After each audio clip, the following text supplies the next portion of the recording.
Hola chicos, buenos días con todos. Bien, hoy que vamos a empezar nuestra primera clase, vamos a cubrir ciertos conceptos estadísticos de forma muy general. Vamos a hablar acerca de cómo se describen los datos, qué son los datos agrupados y qué son los datos no agrupados. Y de forma general también hablaremos de los gráficos estadísticos. O sea, eso es lo que se pretende ver en esta unidad. Pero antes de ver los conceptos estadísticos generales, revisemos brevemente cuál es el proceso que se sigue para realizar una investigación estadística, ¿verdad? Pero primero, bueno, antes de ver ese proceso, entendamos qué es la estadística. ¿Qué es la estadística? Cuando nosotros escuchamos la palabra estadística, ¿qué es lo primero que se nos viene a la mente o qué se nos ocurre o en qué se nos ocurre pensar cuando escuchamos estadística? ¿Qué es lo primero que se les viene a la mente, chicos? Recopilación de Recopilación de datos. datos. Una Recopilación, base de datos. base de datos, ¿qué más? Números, cálculos, porcentajes, ¿verdad? Cuando uno piensa en estadística, lo primero que hace es pensar en eso, en pensar en números, en datos, etcétera. Pues podríamos decir en forma general que la estadística es una ciencia y aquí algunos discrepan en decir si es o no una ciencia, pero yo creo que sí, porque, o sea, mi opinión personal es que sí es una ciencia, porque para que sea una ciencia debe tener un conjunto de teorías, de leyes que la controlan y la rijan. Y ya vamos a ver en el desarrollo del curso que estadística sí tiene esa parte, tiene muchas teorías, tiene axiomas, tiene reglas, ¿verdad? Entonces, de alguna manera justifican el pensar que la estadística sí es una ciencia. ¿Por qué algunos piensan que no es? Porque piensan que la estadística es como una herramienta que es más bien se la aplica en otra ciencia. Pero en realidad, la estadística ha generado teorías, teorías que son propiamente aplicadas al concepto o a los cálculos de ellos. Entonces, es una ciencia que se desarrolla observando hechos, formulando leyes que lo explican y realizando experimentos para validar o rechazar dichas leyes. Ya, entonces los modelos que crea la ciencia son de tipo deterministas o aleatorios, estocaico. La estadística se utiliza como tecnología también al servicio de la ciencia, donde queremos a veces analizar la variabilidad de los datos y la incertidumbre acerca de lo que podría pasar por parte de ellos en un futuro. Entonces, yo sí diría eso, que en general la estadística sí es una ciencia que se ocupa de fenómenos observables. ¿Y por qué? Porque formula leyes que explican a veces experimentos para validar o rechazar dichas leyes. Pero en forma general podemos definir, a ver, pero antes de ya entrar en un concepto más puntual de la estadística, ¿quiénes la utilizan? Como habíamos hablado ayer, la estadística la utilizan todos, todas las disciplinas, organismos oficiales, en los diarios, las revistas, los políticos, en el deporte, en el marketing, en los temas de control de calidad, en producción, los administradores, investigadores, médicos, todos utilizan estadística. Por eso es que esta materia se la da en todas las profesiones, en todas las áreas. Entonces, alguien dijo que la estadística se encarga de recolectar. Sí, la estadística es una ciencia que recolecta, describe, organiza e interpreta los datos para transformarlos en información que me va a ayudar más tarde a tomar una decisión. si yo quiero dar un concepto ya más preciso, más asentado, más sencillo, diría que sí es una ciencia. Ya vimos por qué es una ciencia, porque formula leyes que pueden ser plenamente probables. La estadística es la ciencia que recolecta, que describe, organiza e interpreta los datos. Los datos en sí, chicos, no tienen ninguna relevancia ni ningún significado, pero cuando se los organiza, cuando se los procesa y se presenta un valor determinado, ese dato ya se convierte en información. Y eso me sirve a mí para tomar algún tipo de decisión. Sí, por ejemplo, ahorita yo aquí, si yo quisiera armar una data con ustedes, les preguntaría a cada uno de ustedes su edad, su nombre, su etnia, el sexo, cuántos miembros hay en su familia. Y todos esos son datos, datos en sí. Por ejemplo, la edad, 18, 19, 20 años. Es un número, es un hecho. ¿Cuántos miembros en tu familia hay? 3, 4, 5, son hechos. De cada uno de ustedes son datos que no tienen relevancia en sí. Pero cuando yo proceso todos esos datos, los organizo, y yo digo, el promedio de la edad del grupo 3-3 es de 21 años, ya eso es información. Y eso hace la estadística. Transforma los datos en información. Pero ¿cuál es el proceso que generalmente se sigue cuando uno realiza una investigación estadística? Pues es algo así como esto que les estoy presentando en la diapositiva, chicos. Primero, el investigador se centra en un área de interés. ¿Qué es lo que quiero averiguar? ¿Qué es lo que me interesa conocer? ¿O qué me interesa descubrir? Entonces yo, por ejemplo, en el caso de ustedes, ahorita mi área de interés es saber quiénes son mis estudiantes, caracterizar al grupo 3-3, tener una idea más clara de quiénes son. El área de interés en este caso es un área de tipo sociológico, si podría decir, ¿no? Porque cuando yo quiero saber o conocer los comportamientos de las personas, o la parte social, pues esa área. Bueno, pues entonces en esa área, una vez que la identifico, yo pongo un tema, propongo un tema. Bueno, ya sé que voy, pero ¿qué quiero averiguar? Quiero caracterizar los comportamientos de mis estudiantes del grupo 3-3. Saber cómo son, qué piensan, cómo actuarían en una situación de crisis. Entonces el tema sería eso, ¿no? El tema sería averiguar la forma como piensan los estudiantes del grupo 3-3, forma general. Entonces luego yo debo investigar qué ha pasado con mis estudiantes. Comenzaría a preguntarle, chicos, ¿cómo les ha ido en el primer semestre, en el segundo semestre? ¿Por qué vinieron a esta carrera? ¿Por qué vinieron a esta universidad? ¿Por qué? Comienzo a averiguar antecedentes previos. Y puede ser que de repente los chicos me lo puedan decir o no me lo den. Si no me lo dan, pues yo voy a tener que investigar, ¿verdad? Me voy a ir, qué sé yo, al Facebook, a las redes sociales y comienzo a averiguar de ustedes, de su vida. De repente me doy cuenta que Sánchez fue abanderado en el colegio, que Valda, Dayana, por decir algo, me estoy inventando, está casada. Y yo digo, qué pena, tan jovencita y ya casada.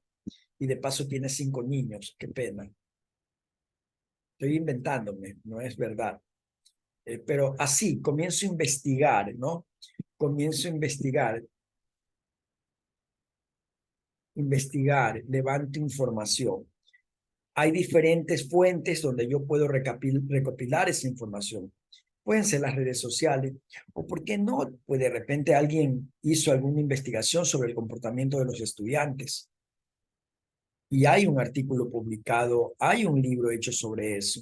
Todo eso son antecedentes. Luego planteo los objetivos de mi investigación puntualmente, cuáles son los objetivos el objetivo general y los objetivos específicos. Y aquí es súper importante porque a partir de aquí, cuando yo ya tengo bien claro el objetivo de mi investigación, el resto se va a ir dando. Porque cada vez que yo haga alguna actividad o formule alguna pregunta o desarrolle algún instrumento, desarrolle alguna metodología, todo va orientado a lograr los objetivos que se plantearon.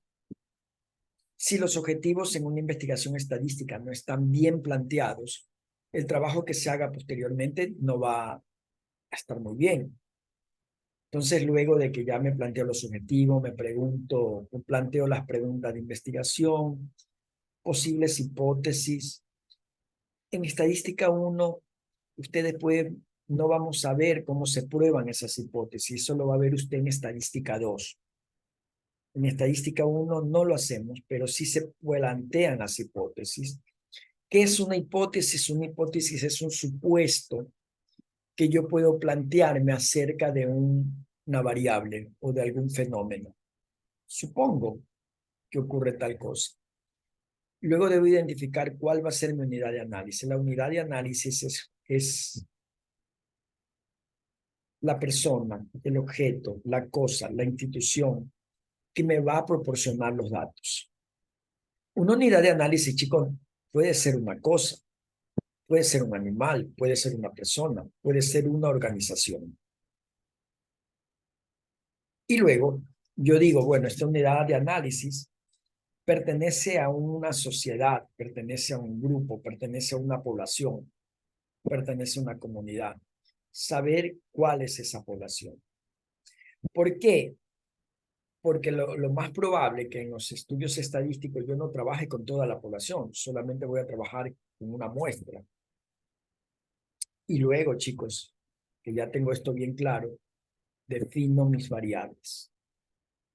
¿Qué tipo de variables voy a investigar? ¿Qué tipos son? ¿En qué nivel de los datos se encuentran? ¿Qué nivel tienen? ¿Son variables cualitativas, cuantitativas? Las variables son de nivel ordinal, nominal, de intervalo, de razón. ¿Qué es?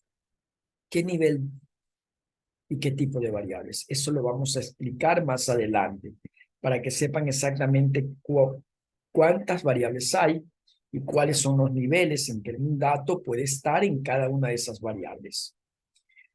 Una vez que ya he hecho esto, chicos, que esto es como una preparación para el trabajo de investigación estadística, comienzo con la recopilación de los datos aquí.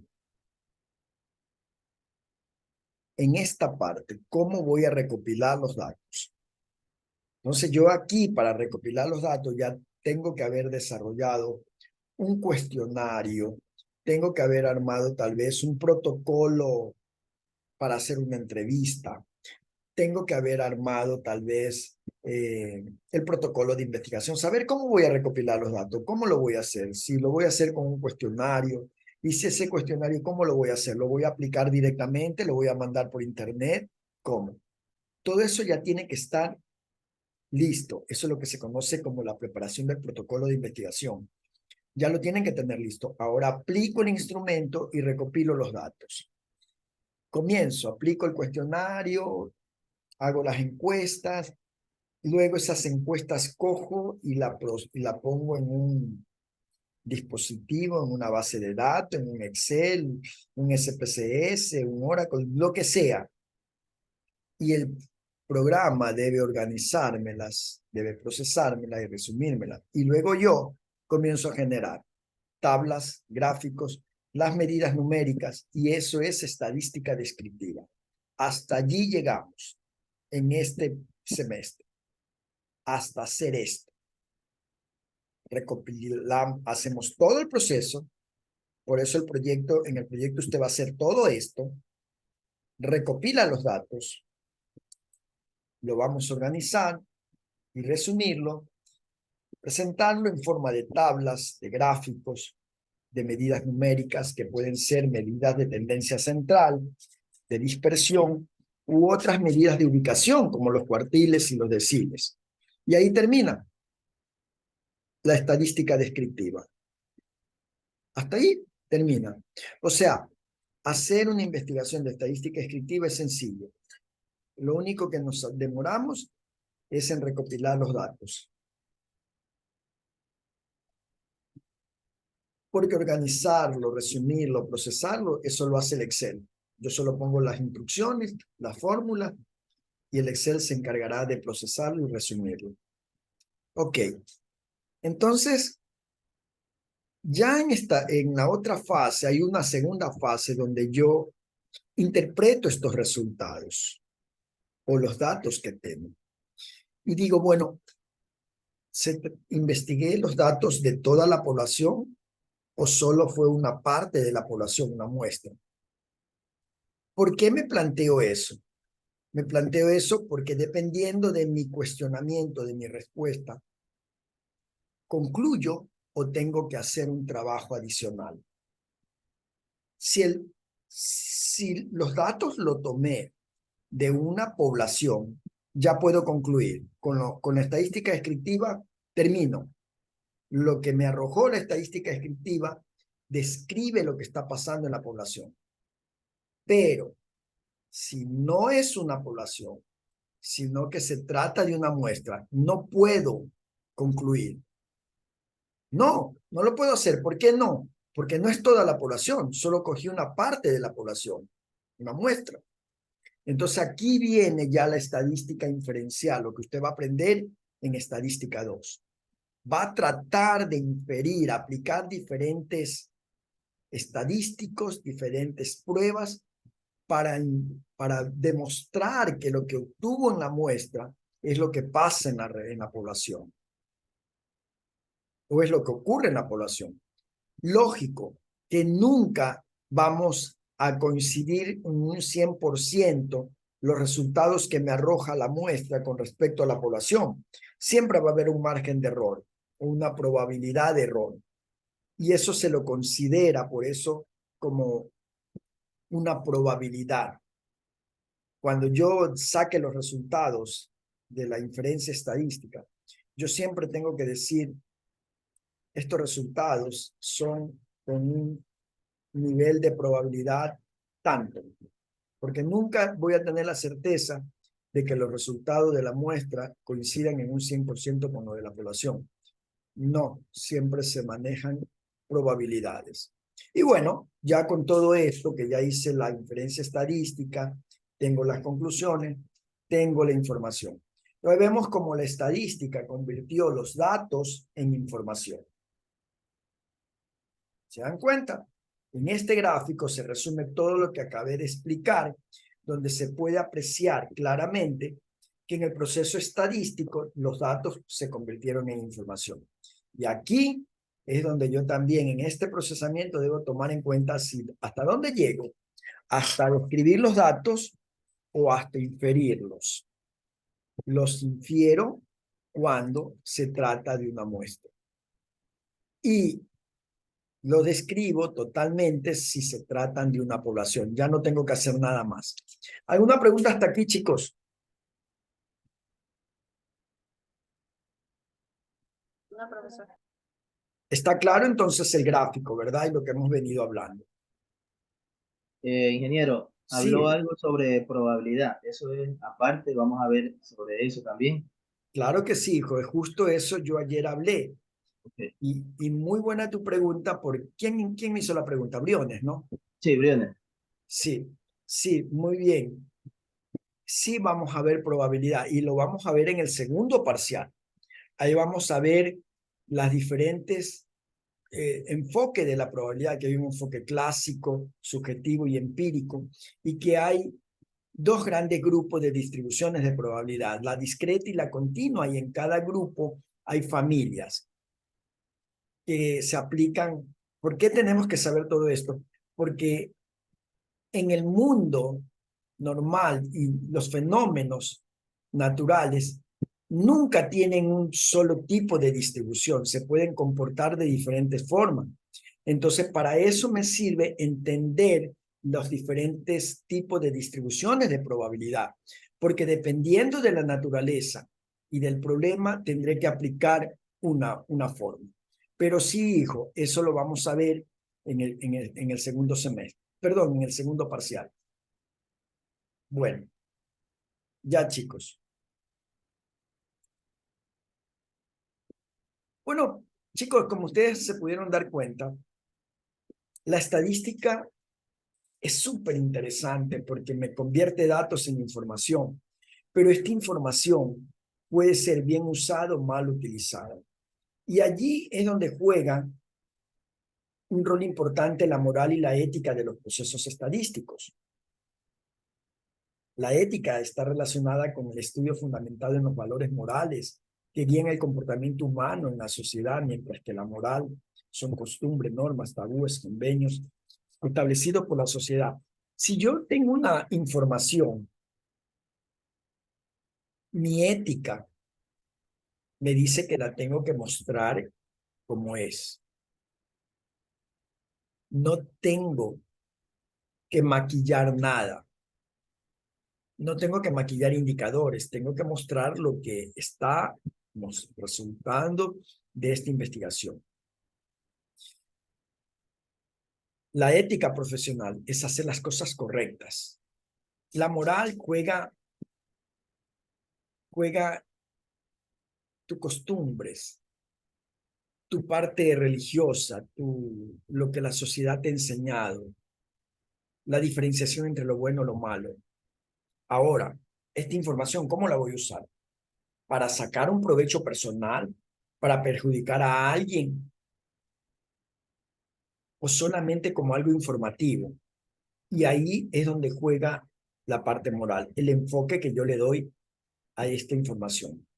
¿Por qué le digo esto, chicos? Porque me recuerdo, no sé si ustedes saben o por ahí han visto, yo fui hace algún tiempo director del Observatorio de Seguridad Ciudadana de Guayaquil.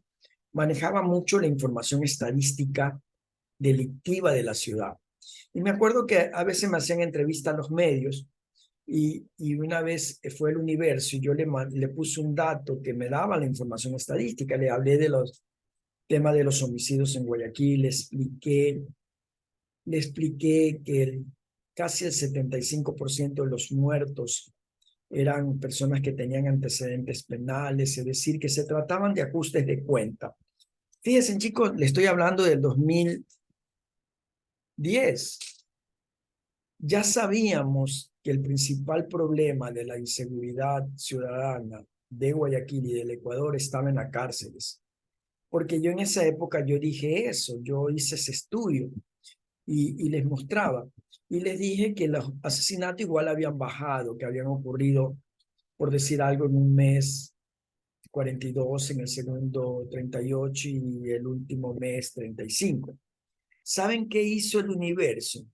No posicionó nada de lo que yo le dije, que la principal causa eran los ajustes de cuenta, que las muertes estaban descendiendo, lo cual indicaba que había un buen control. En esa época me refiero, ahora no, porque ahora está todo terrible. Entonces ¿saben qué hicieron ellos, los del Universo? No usaron la información estadística de una forma moral ni ética, porque sacaron en primera plana unas imágenes horribles con unas pistolas, sangre, donde decían los asesinatos en Guayaquil en los 3 últimos meses se pusieron a contar 42, 38 y 32, y pusieron el total, que eran bueno, casi más de 100 muertos. Entonces, y eso posicionaron. Entonces, cuando usted le dicen, han habido 100 muertos en Guayaquil, usted no lo analiza bien, usted se fija en la cantidad y se asusta. Eso es no utilizar la información estadística de una manera ética ni moral. El objetivo ahí era hacer daño al gobierno de esa época. Ahorita no, chicos, ahorita sí está todo terrible. Pero yo me acuerdo que antes, hace 5 años, jamás habían ocurrido las matanzas que ahora ocurren en la cárcel. En menos de 5 años han habido más de 6.000, 7.000 muertos en las cárceles. Eso no pasaba en Ecuador. Jamás, eso era impensable, pero está pasando. Entonces, miren, chicos, esa es una forma como debemos también tomar en cuenta. La información que yo manejo, debo usarla de una manera ética y moral. Lo mismo en los procesos administrativos. Si usted obtiene un dato y quiere sacar un provecho de ese dato para perjudicar a otro compañero y lo hace con esa intención, no es su moral, da mucho que desear. Bueno, pero usted me dice, profesor, pero la información es esa y yo tengo que informar al jefe. Sí, pero cuando tú le informas, la debes informar de una manera neutral, que no se note que tú estás influenciado por por tus valores, por tu coraje, por tu envidia, no sé. Ustedes me entienden, chicos. Siempre los datos que nosotros tengamos los tenemos que presentar de una manera objetiva, sin ningún sesgo, que no se note que hay una mala intención. En realidad, no debe haber una mala intención. No debe haber una mala intención. Es lo correcto, lo que los seres humanos buenos hacemos. La moral deriva de una palabra que se llama moralis, que significa relativo a la costumbre. Por lo tanto, se centra en la práctica, en las expresiones concretas del comportamiento y que derivan de un sistema de valores y principios. Bueno, voy a pasar un poquito esto, porque en realidad son como unas recomendaciones que yo doy. Bueno, también fíjense en lo importante que el Código de la Universidad de Guayaquil tiene un código de ética que prohíbe cosas como conductas prohibidas y que están sujetas a sanciones. Una de las conductas prohibidas es copiar en un examen, es hacer fraude académico. Las acciones no son taxativas, lo cual implica que el departamento legal respectivo podría evaluar la gravedad de los hechos que hayan cometido y que no estén contenidos en la lista siguiente. Ahí hay un poco de lista de cosas que en la universidad no se deben hacer. Y por ahí, si ustedes se van a dar cuenta, habla de las copias. Entonces, sí es sancionado. ¿Por qué le digo esto, chicos? Porque el informe estadístico que ustedes me deben presentar en el proyecto debe ser un informe veraz. No debe ser algo que se inventan o que me maquillan la información, porque entonces ahí no estamos actuando de una manera moral, estamos mintiendo. Y por eso también les decía, aparte del uso que le da, la forma como tú procesas la información debe ser correcta. Por eso, en los proyectos que les voy a enviar, voy a confiar mucho en ustedes, porque yo no voy a hacer saber exactamente si me están haciendo la investigación correcta, si han ido a hacer la encuesta o se inventaron y pusieron cualquier cosa. Sin embargo, hay métodos estadísticos que me permiten validar la fiabilidad o la confianza de sus datos. Yo me puedo dar cuenta rapidito, chicos, cuando me exponen un trabajo, si los datos son reales o se los inventaron. Entonces, lo peor que podría pasar es que yo me dé cuenta de eso, ¿no? Primero porque no es moral hacer algo así, ni ético. Hay que hacer las cosas bien, hay que hacer las cosas correctas. Sí. Entonces, ya chicos, es parte del proceso de investigación también. Les decía que cuando analizamos el proceso, acá había una parte bien importante que eran las variables. Y ahora vamos a entrar en ese detalle. Bueno, ¿qué es una variable? Pues como su nombre lo indica y nosotros que somos ingenieros, que manejamos números, ustedes, perdón, los incluí, todavía no son ingenieros, les falta todavía, pero van a ser ingenieros, ¿sí o no, chicos? Por supuesto. Siempre vamos a trabajar con variables. ¿Y una variable qué es? Es algo que se va a medir, que representa alguna característica y se llama variable porque dependiendo de la unidad de análisis puede cambiar. Por ejemplo, si yo pongo como una variable el sexo en Guayamabe Itati, el sexo es que ella es mujer, pero embriones el sexo es hombre. Miren, la variable es sexo, pero hay dos valores. ¿Por qué se llama variable? Por eso, porque pueden variar. O tengo otra variable, la edad. Entonces, miren, la edad.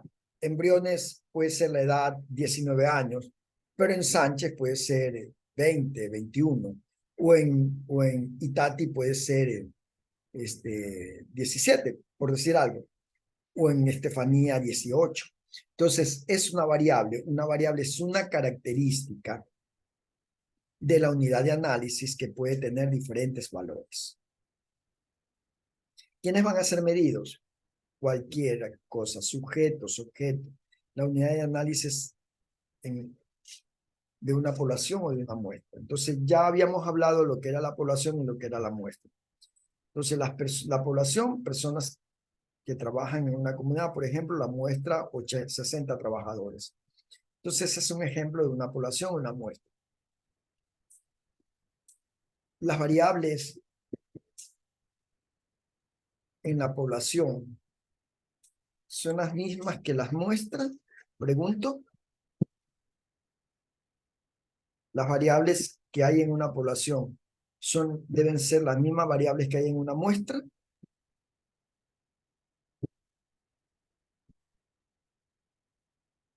¿A chicos? Sí, sí debería ser. Sí, sí debería. Claro que sí, Daylan. Deben ser las mismas. Porque la muestra es una parte de toda la población. Es como que sacar un pedacito, pero ese pedacito es como una representación de la población y debe tener todas las variables. Deben ser las mismas variables. Sí, porque después yo puedo inferir entre lo que me da la muestra con respecto a la población. Pero ya eso es otra cosa. Los cálculos que yo tengo de la muestra se llaman estadísticos y los cálculos que yo puedo utilizar en una población se llaman parámetros. ¿A qué me refiero? Por ejemplo, al promedio de la edad de toda la población de los estudiantes de la Universidad de Guayaquil. Pero el promedio de la edad del grupo 3.3 es otra cosa. Es la misma, la misma medida, pero tiene un nombre diferente. En la población se llama parámetro y en la muestra se llama estadístico. Sí, chicos. Entonces, el promedio de la población puede ser parecido al promedio de la muestra. En la población, ese promedio es un parámetro. Y en la muestra, ese promedio se llama estadístico. ¿Sí? Entonces, sí, hijos, las variables son las mismas de la población de la muestra. Si no, no las podría inferir. Bien, ahora, ¿qué tipo de variables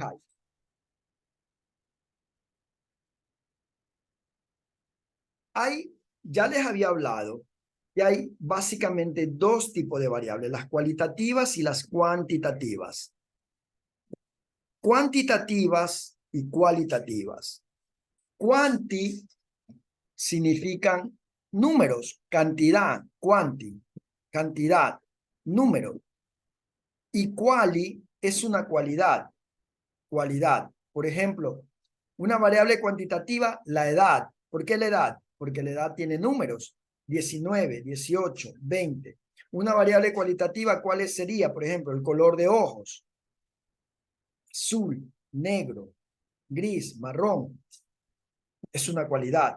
Una variable cuantitativa puede ser, por ejemplo, sus ingresos semanales, $50, $80, $100, $1000. Son números. Una variable cualitativa, su nivel académico, nivel de estudios, primaria, secundaria, superior. ¿Entienden?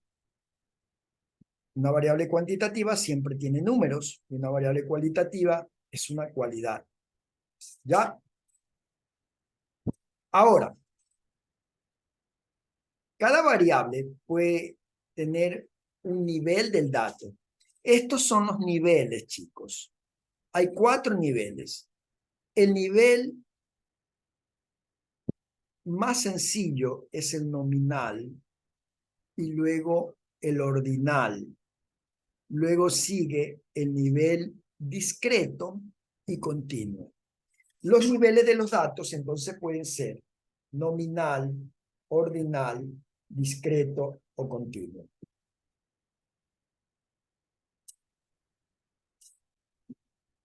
El nivel nominal y ordinal se aplican solo para variables cualitativas, mientras que el nivel discreto o continuo se apliquen en variables cuantitativas. Veamos. Una variable cualitativa, ya dijimos que es una cualidad, una característica, no es un número. Puede ser nominal o ordinal. Es nominal cuando la característica o la cualidad no tiene un orden preestablecido. Por ejemplo, el sexo. No es que porque Itati es mujer, es superior a Dailon, que es hombre. O no es porque Dailon, que es hombre, es superior a Itati. No, no hay ninguna diferencia. No hay ninguna categorización en ese, no hay ningún orden en ese sentido. O los deportes. Por ejemplo, a Jesús le gusta el fútbol, pero de repente a José le gusta el básquetbol, o a Carlos le gusta la natación, o a Stephanie le gusta el voleibol. ¿Hay alguna diferencia? ¿Acaso los que juegan fútbol son mejores que los que juegan o los que practican otro deporte? No. Entonces, cuando la variable tiene valores cuyos valores no representan ningún orden, se dice que es una variable nominal. ¿Me entendieron, chicos? Es una variable cualitativa de nivel nominal, porque las características no tienen ningún orden. Pero en cambio, hay características cualitativas que sí tienen un orden, que son características, pero tienen un orden. Por ejemplo, la que les decía, ¿no? El nivel de educación puede ser un nivel de educación básico, medio o superior. Son características, pero sí hay un orden ahí. ¿Sí notan la diferencia, chicos?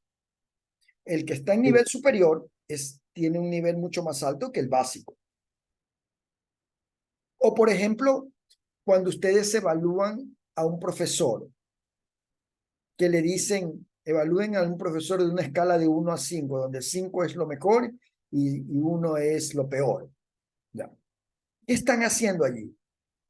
Es una variable cualitativa de tipo ordinal. Ah, profesor, pero es que hay número del 1 al 5. Sí, pero el valor, la variable es una cualidad, es una percepción que usted está evaluando. Sí, chicos. ¿Entendemos lo que es una variable cualitativa ordinal entonces? Sí, ingeniero. Sí, ingeniero. Ya. Muy bien. Entonces, miren, esto tiene que quedar bien claro, hijitos, porque esto se lo pongo en el examen. Va en el examen. Les pido que me caractericen las variables y tienen que hacer esto. Por eso debe quedar bien claro lo que es una variable cuantitativa, lo que es una variable cualitativa y los diferentes niveles. Debe quedar súper claro. Bien, ahora dijimos que los niveles discreto y continuo están asociados con las variables cuantitativas. Sí, chicos. ¿Y en qué se diferencia? Solamente en esto, en que las discretas son números, pero enteros, que no hay valores posibles entre un dato y otro dato. Por eso son discretas. Por ejemplo, la variable número de hijos o miembros del hogar. ¿Cuántas personas viven en tu casa? 5. En otro me puede decir 4, otro puede decir 3.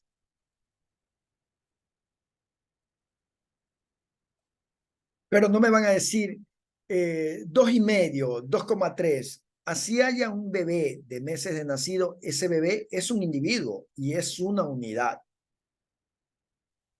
Entonces, la variable discreta es una variable entera que solamente tiene números enteros. No hay posibilidad de valores intermedios o valores que se encuentren en ese intervalo. Por eso es que son discretas y por eso es que la otra variable se llama intervalo, porque en cambio en esa sí pueden haber valores intermedios, valores con decimales y muchos valores. Por eso es una variable continua o llamada también de intervalo, como por ejemplo el peso. Si yo le pregunto a Dayan cuál es tu peso, él me va a decir 138,2 libras. Y si le pregunto a Joseph, me va a decir 124,3 libras. Ya es un dato con decimal, si se dan cuenta. El peso, la estatura. Entonces, esa variable es cuantitativa, pero tiene decimales ese intervalo. ¿Por qué? Porque si me dicen, por ejemplo, que una persona pesa 121 libras y otra 122, entre 121 y 122 hay muchos intervalos, muchos valores. 121,1, 121,2, 121,3, 121,4. Por eso esa variable se llama intervalo. ¿Entendieron, hijos? La diferencia entre una variable cuantitativa, una variable cualitativa y los diferentes niveles. ¿Ya? Entonces, si entendieron, vamos a hacer un ejercicio.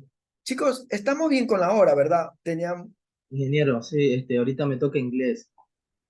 perdón. Chicos, no me Es- digan que cometí otra vez el mismo error y entré tarde. Sí, sí, ingeniero, Sí, 9 a 11. 11. lo mismo que ayer, entró mal a la hora. ¿Y a qué hora teníamos clase hoy? Ayer entramos 9 a 11. De 9 a 11, ingeniero. y ayer era a las 10. Ajá, a 2 a las 10. Sí, de 10 a 12. Chicos, yo pensé que era lo mismo de 10, perdónenme. Otra vez se me pasó. O sea que me han hecho como medio raro ese horario. Creo que hasta ustedes se pueden confundir porque un día es a las 10 y otro día a las 9. Yo me desubiqué. Bueno, hijos, perdonen. Entonces, nos vamos a quedar hasta allí. Por favor, repasen lo que hemos visto. Está en el libro. En el libro están los diferentes tipos de variables y los niveles de variables. Revisen y la próxima clase vamos a hacer un ejercicio con esto, de todo lo que hemos hablado. ¿Está bien, chicos? Sí, profesor. Sí, Ingeniero. Sí, perdonen, entré otra vez, me confundí. Bueno, chicos, nos vemos el día de mañana. A todos les voy a poner asistencia, tranquilos. gracias, hasta mañana. Hasta la próxima semana. Cuídense. Hasta la próxima semana, ingeniero. Chao.